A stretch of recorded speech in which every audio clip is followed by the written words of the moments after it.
فَأَمَّا إِن كَانَ مِنَ الْمُقَرَّبِينَ فَرَوْحٌ وَرَيْحَانٌ وَجَنَّةُ نَعِيمٍ وَأَمَّا إِن كَانَ مِنْ أَصْحَابِ الْيَمِينِ فَسَلَامٌ لَكَ مِنْ أَصْحَابِ الْيَمِينِ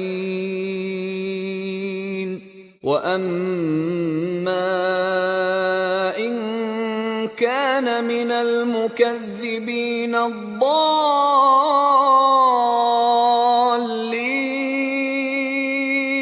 فَنُزُلٌ مِّنْ حَمِيمٍ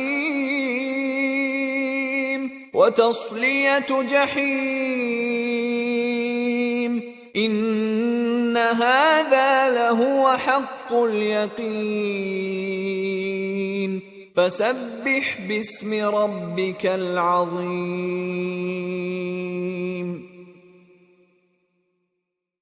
پھر اگر وہ خدا کے مقربوں میں سے ہے تو اس کے لیے آرام اور خوشبودار پھول اور نعمت کے باغ ہیں، اور اگر وہ دائیں ہاتھ والوں میں سے ہے تو کہا جائے گا کہ تجھ پر داہنے ہاتھ والوں کی طرف سے سلام، اور اگر وہ جھٹلانے والے گمراہوں میں سے ہے تو اس کے لیے کھولتے پانی کی ضیافت ہے، اور جہنم میں داخل کیا جانا، یہ داخل کیا جانا یقیناً صحیح یعنی حق الیقین ہے، تو تم اپنے پروردگار بزرگ کے نام کی تسبیح کرتے رہو۔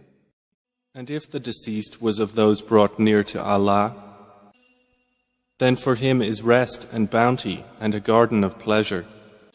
And if he was of the companions of the right, then the angels will say, Peace for you, you are from the companions of the right.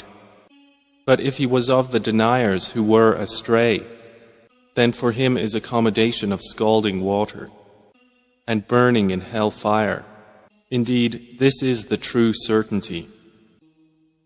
So exalt the name of your Lord, the Most Great.